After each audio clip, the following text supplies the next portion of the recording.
Alright, hello everyone, welcome to my Capstone Part IV video here today, discussing the Bible, and also taking a deep dive into the resurrection itself, through all the interesting information that I gathered here for you today, and also what I've learned so far in this course.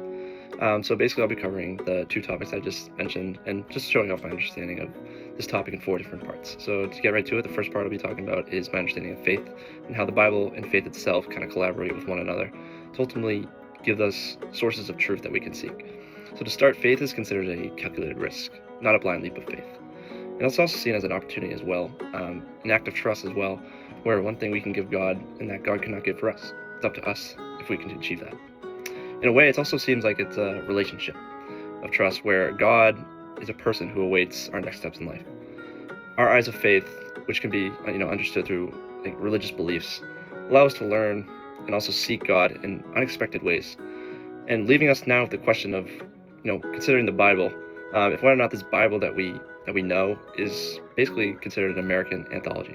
While the Bible does offer these great stories, teachings, and moral lessons, I actually don't believe there's this American anthology or the Bible being an American anthology is real, because there's really no evidence to suggest that it was created in an American historical context.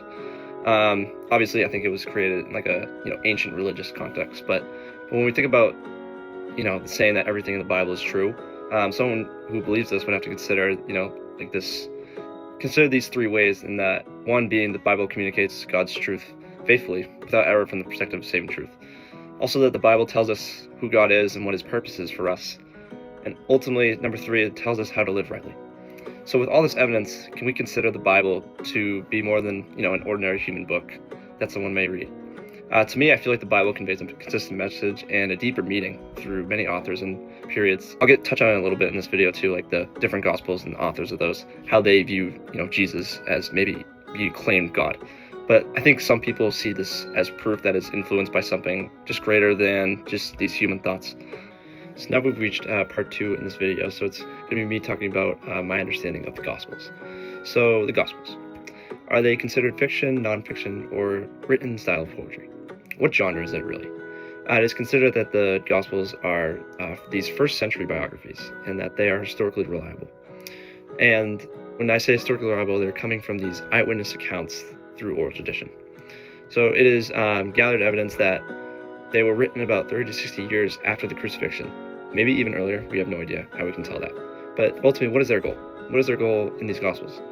It's to show that Jesus is a real historical figure, and the criterion of multiple attestation plays a pivotal role in determining his identity in these eyewitness accounts. For example, the 4 Gospels, Matthew, Mark, Luke, and John, they all kind of emphasize his existence, but also even in St. Paul's epistles, both of those kind of support the idea of multiple attestation. So in fact, even these non-Christian sources, like his enemies, for example, confirm Jesus' existence and his execution.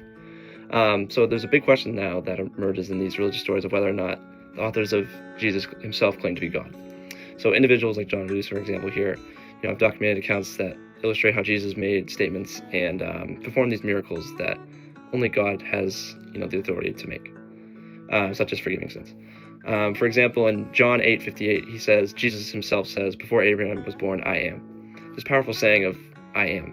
We learned about it this year a lot in theology, and kind of kept us up to the point where we're learning about the gospel itself now. But the word "I am" and the phrase of it kind of emphasizes Jesus' external existence itself, and also his divine identity. But how do we even know this is all true? So continuing our discussion on the Gospel of John, his goal is to preach that Jesus is God. And this shows a high Christology in his gospel, written around 90 AD after the resurrection.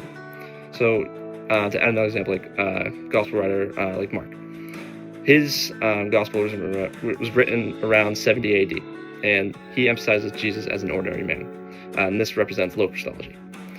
But there isn't a competition or whatnot between John and Mark. There's still signs of moments where Jesus forgives his sins and is called the Son of God. So another key topic that we kind of touched on in the gospel discussion during the course of the year was whether or not Jesus is different, or kind of doesn't really fit the expectations of Jewish expectation of what it takes to be a Messiah.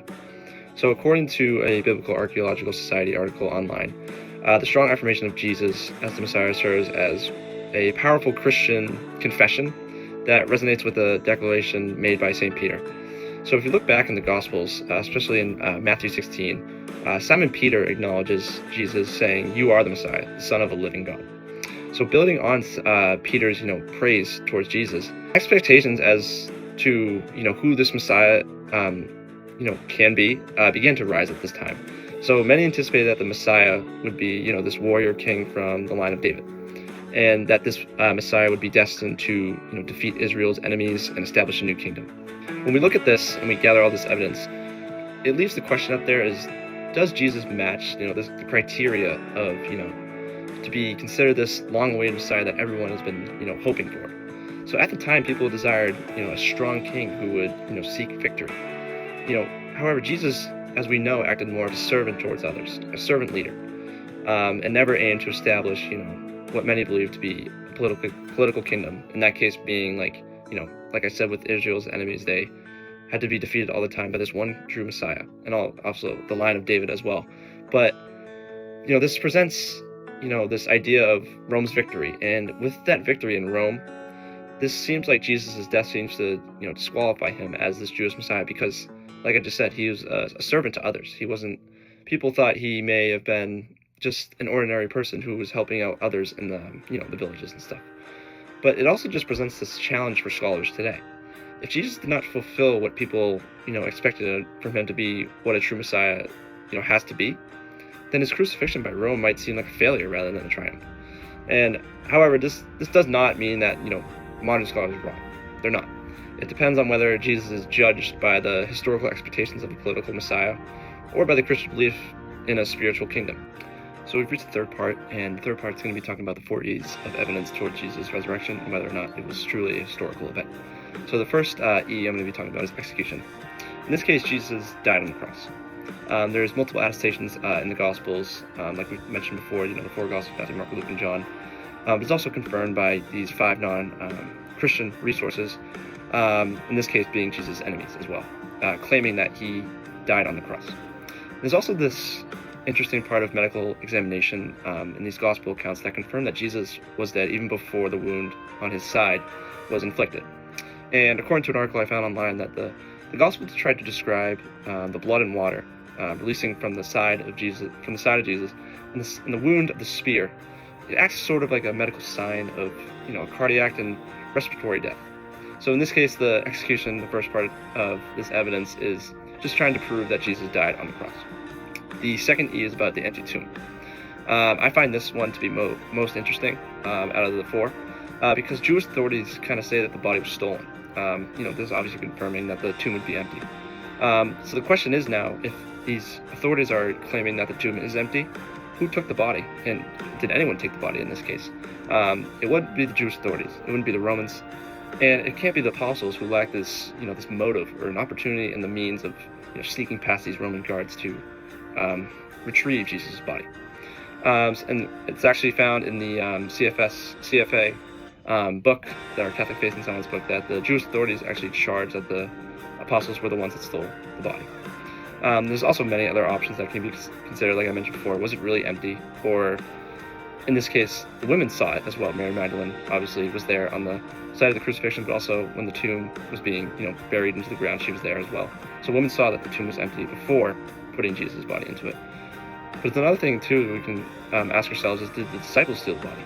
And they give us, this evidence that the disciples were fearful before and after the crucifixion, so it may not be that. But it leaves the question overall of whether or not these accounts make the ultimate idea of an empty tomb less likely.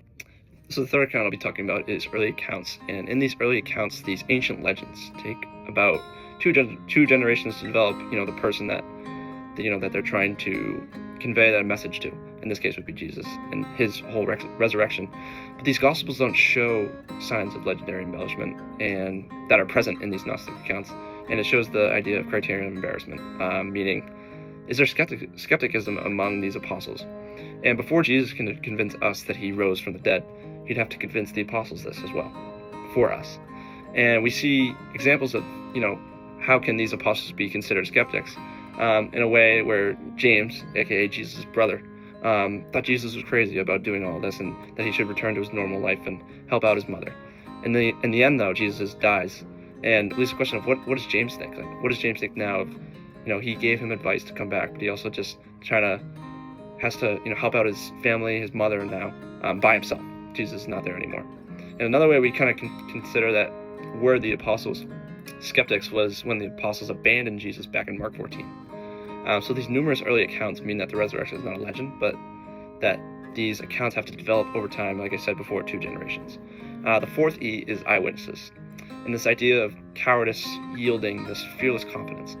So there is 9 sources overall, biblical and extra-biblical, confirming that the apostles historically claim to have witnessed the risen Christ. The one most important eyewitness that we talked about in theology that I really found interesting was the mystery of Paul's conversion. So initially, Saul, or now Paul obviously, was a persecutor of these Christians who was committed and was overall committed to destroying Jesus' movement. And this transformation kind of occurred after Jesus spoke to him on the road to Damascus. And Paul was trying to stress the importance of the resurrection. And he said in a famous quote from 1 Corinthians that if Christ be not risen, then your faith is in vain. And this comes in passages where he also lists several eyewitnesses, showing that the claim was based on these, reported appearances and not just, straight up like false news.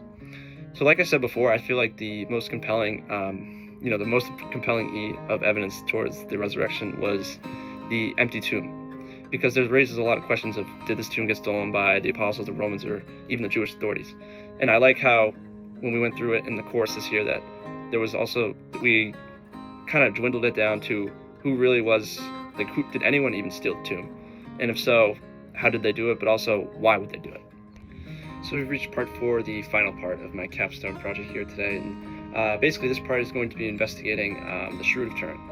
We learned about this in our course this year, and I found it really interesting because it's basically a primary and a very historical piece of evidence that how we can prove God's existence was truly real, but also kind of determine what this whole project was about, of determining whether or not the resurrection was truly a historical event.